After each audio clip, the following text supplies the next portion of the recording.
Welcome back dito sa channel natin. Andito tayo ngayon sa may Uptown Bonifacio. Tapos na pala itong bagong elevated walkway na nagko-connect sa Mitsukushi Mall. Patawid dito sa kabila sa Grand Hyatt Hotel Manila. Matagal na rin tayong hindi nakapasyal dito sa Mitsukushi Mall. Ang huling update natin dito nung opening pa.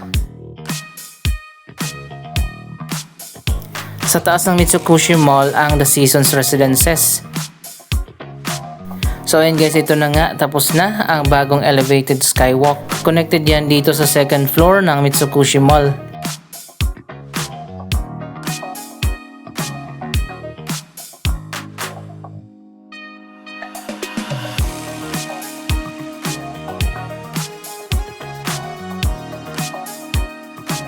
Ganito naman ang view mula dito sa likod.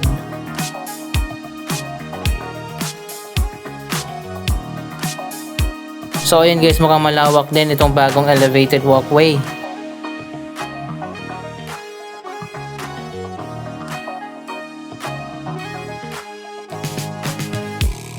Akyat tayo sa taas, tingnan natin kung bukas na ba yan.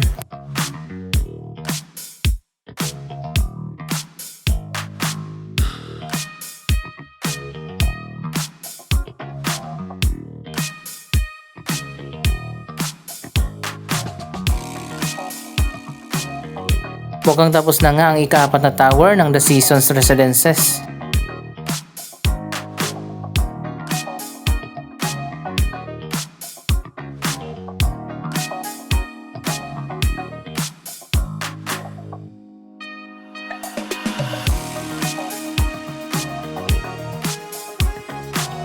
Grabe naman yung ulan, hindi na talaga tumigil, 2 linggo na.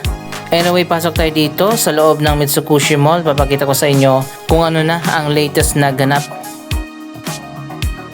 Para sa mga hindi pa nakakaalam, ang Mitsukushi Mall ang nag-iisa at pinakauna na Japanese mall dito sa ating bansa.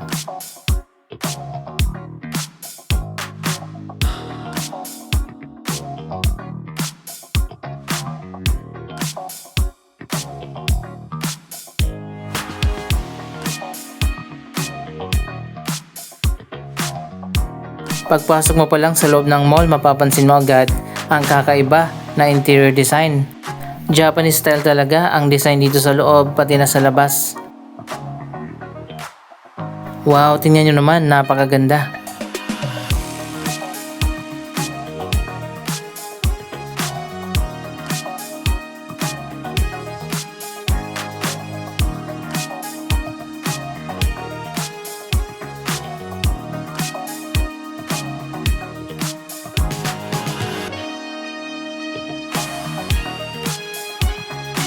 Parang department store na agad dito sa gitna.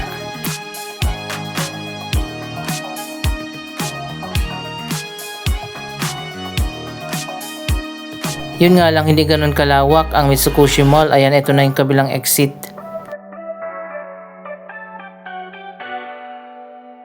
Ang retail area ng mall ay merong 4 na floors at meron din itong basement parking.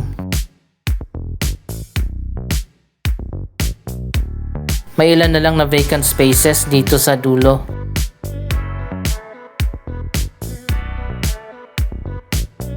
Akyat muna tayo dito sa second floor. Ganun din dito sa taas, occupied na ng iba't ibang mga brands ang buong retail area. May mga coffee shop din. May nakita ko dito sa likod, parang maganda. Mamaya puntahan natin.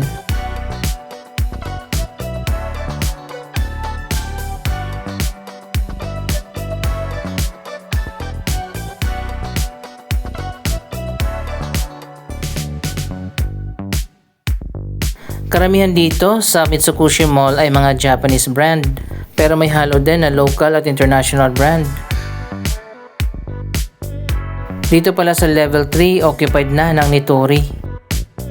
Malawak din itong area nila dito sa taas. Muji na lang ang kulang dito.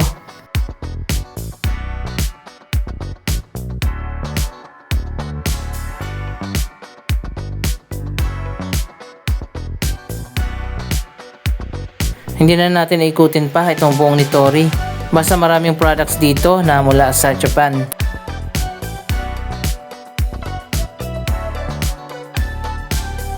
Sa tingin ko ang pinakamaganda dito doon sa lower ground floor kung nasaan ang food court at ang supermarket.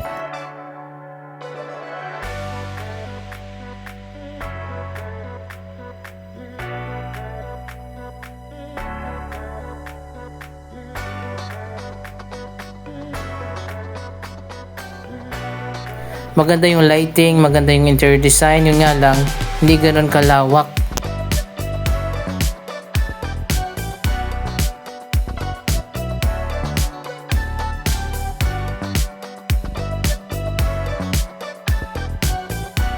At least kakaiba naman ang makikita natin dito dahil nga Japanese mall ito.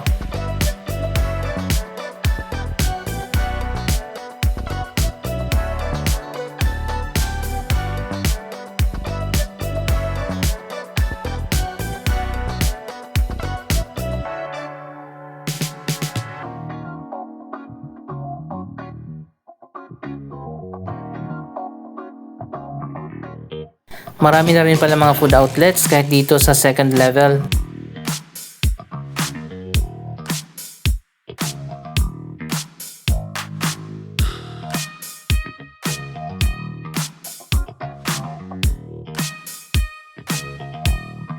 Ito pala yung papunta doon sa kabila sa elevated walkway, nakalimutan ko na.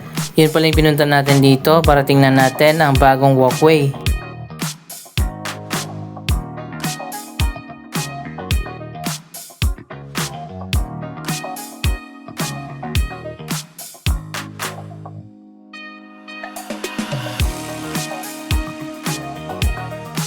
Wow, ang ganda. Tingnan nyo naman, napaka-modern ang design.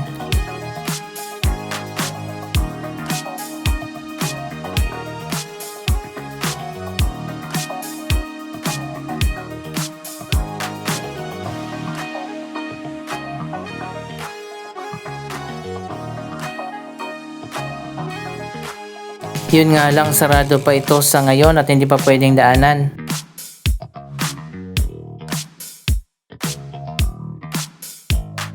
Bago lang siguro natapos ang elevated walkway. Kapag binuksan na itong walkway, may access na yung mga manggagaling dyan sa Grand Hyatt Hotel, papunta na dito sa mall at vice versa.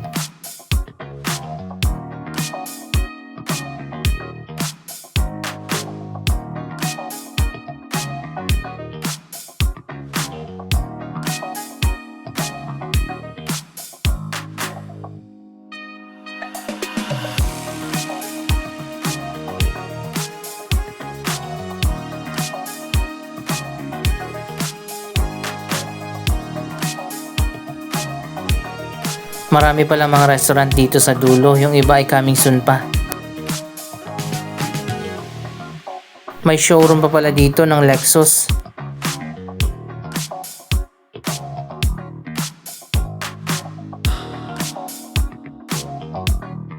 Ito na ang pinakihintay natin, ang napakaganda na food hall at supermarket.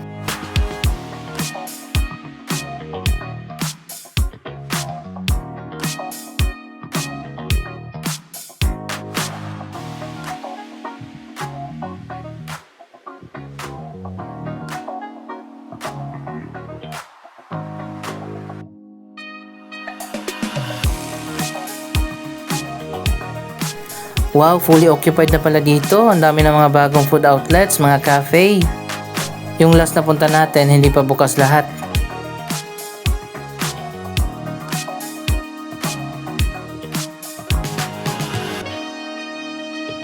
Pero sa ngayon, ang dami ng choices ng iba't ibang mga pagkain.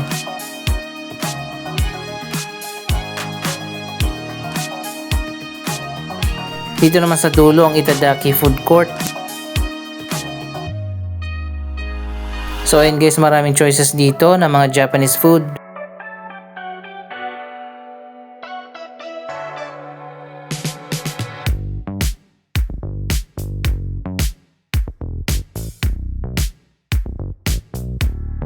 Maganda rin yung ambience ng food court.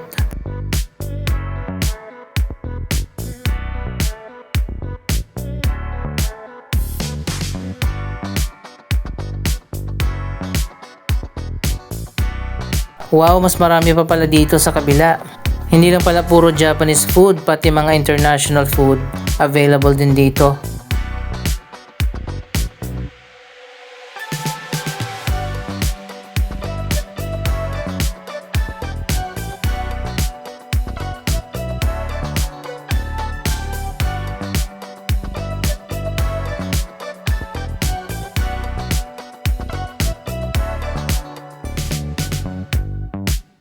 Grabe, ang ganda ng food hall dito.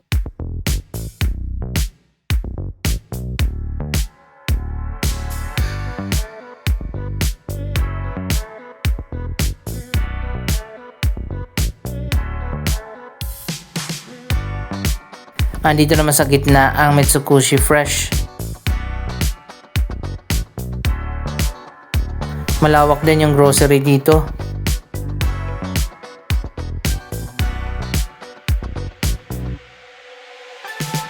Meron pang home improvement store.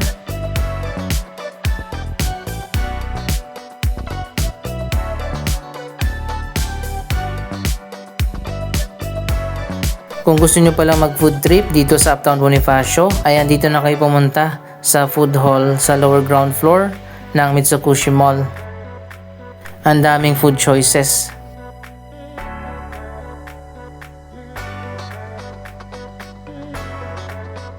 Ito na yung sinasabi ko kanina na magandang area dito sa likod.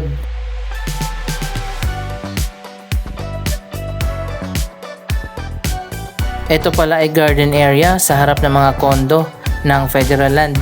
Sa likod lang ito ng Mitsukushi Mall.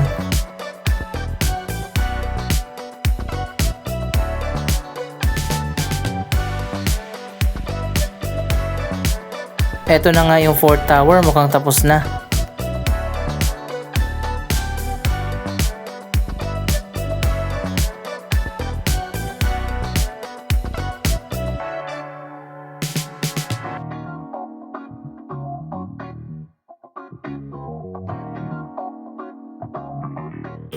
Ang maganda dito, accessible sa public itong garden area ng condo.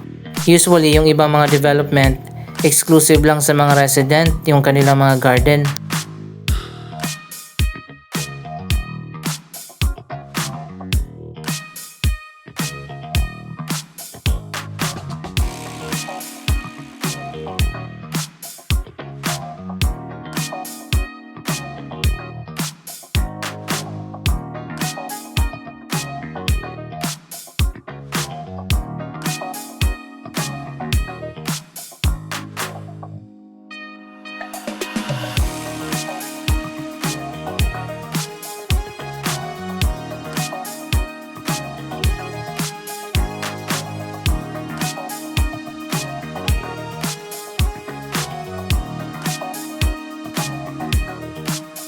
Ang Mitsukushi Mall at ang Seasons Residences ay joint venture project ng Federal Land, isa sa mga kilalang developer dito sa ating bansa. Kapartner nila ang mga Japanese company na Nomura Real Estate at Mitsukushi Isetan Holdings.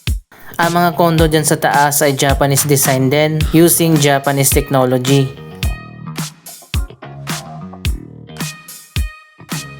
Ngayon ko lang na-realize interconnected pala na mga elevated walkway ang mga building ng Federal Land dito sa likod.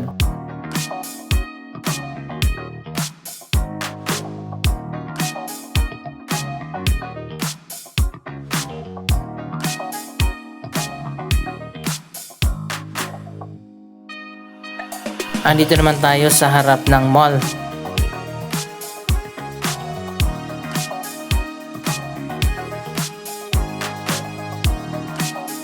Lumipat na pala dito sa may Uptown Palazzo ang MC Home Depot. Yung location kasi nila ay na-demolish na at tatayuan ng bagong development. Nasa 2nd at 3rd floor ang kinuha nila, samantalang nasa ground floor naman ang Lander Superstore. Marami pa mga bagong developments dito sa Bonifacio Global City, pero konti na lang talaga ang available na property dito. Kaya naman kailangan na talagang humanap ng iba pang malawak na area na magiging susunod na Global City. Ano masasabi nyo sa latest na development dito sa Uptown Bonifacio? Mag-comment lamang dyan sa baba ng inyong mga reaksyon.